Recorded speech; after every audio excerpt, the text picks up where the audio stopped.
Берем 9 белков и начинаем их взбивать. Пол чайной ложки ванильного сахара и 1,5 стакана обычного сахара. Вот до такого состояния. 4,5 ложки какао всыпаем. Порошок для печенья 2 ложки чайные.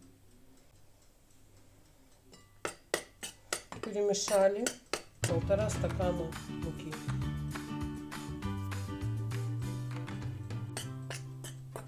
Теперь наши белки постепенно добавляем желтки 6 штук и на низких оборотах их взбиваем. Теперь постепенно всыпаем нашу смесь какао, муки и разрыхлителя. И по чуть-чуть вот так вот вымешиваем легонько.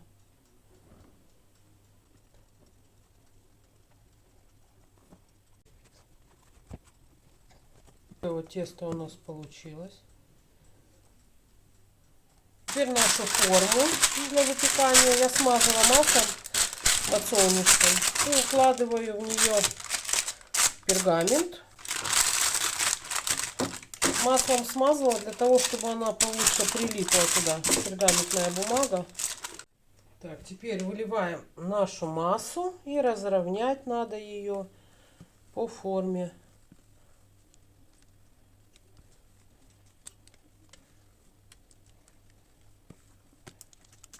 Теперь берем и отправляем это все в духовку на температуру 180 градусов выпекаться.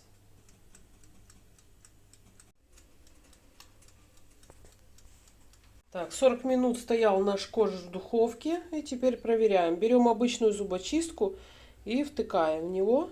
Смотрим. Зубочистка сухая. Значит, корж испекся. Вот. Ну, так я в нескольких местах протыкаю.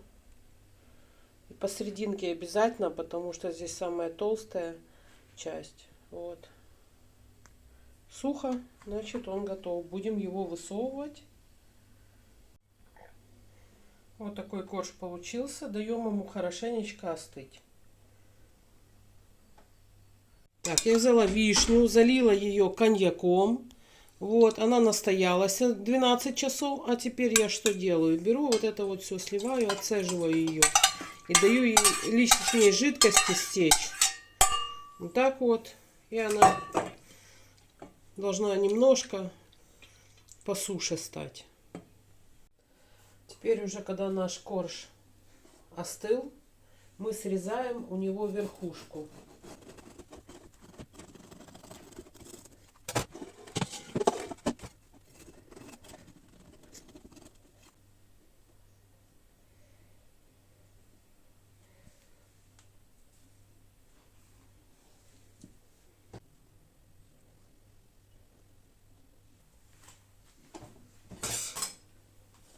Ну, теперь берем ложку и вынимаем мякоть полностью из нашего коржа.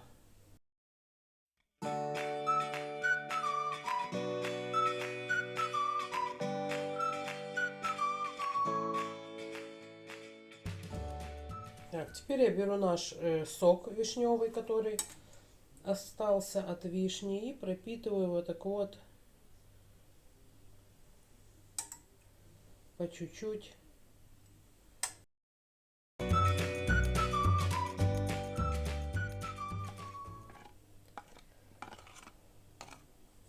«200 грамм масла».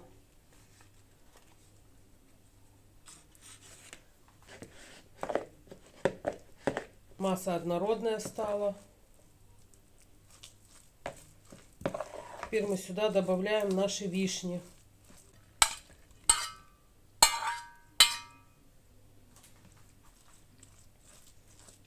Опять перемешать надо все. Аккуратно, не подавить вишню.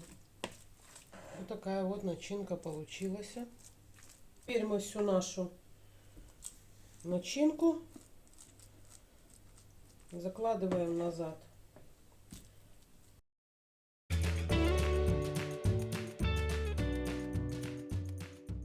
Мы берем нашу верхушку, я ее тоже, видите, пропитала соком и накрываем.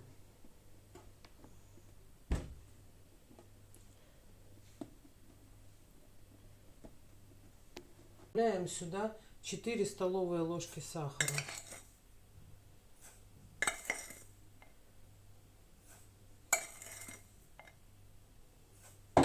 50 грамм масла сливочного и 2 столовые ложки какао. Размешиваем и нагреваем.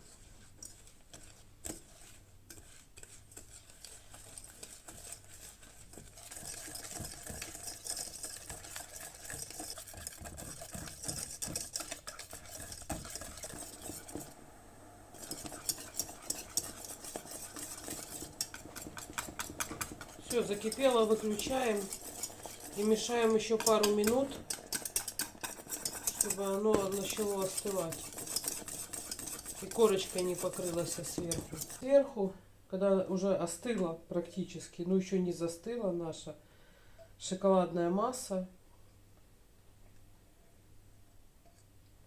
заливаем ей наш тортик и с боков тоже.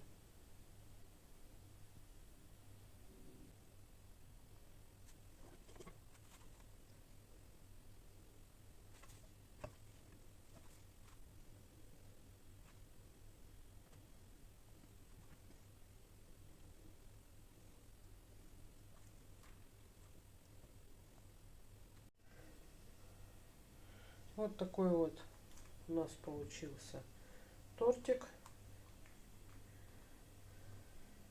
Отправляем его в холодильник на 12 часов.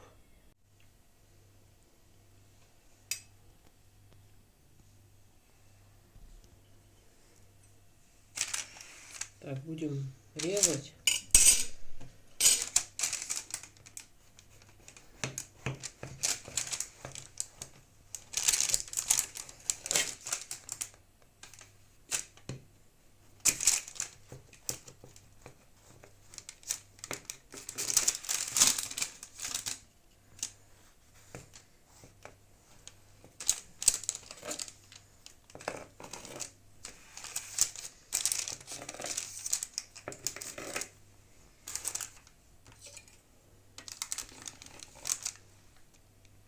Вот такой вот тортик получился.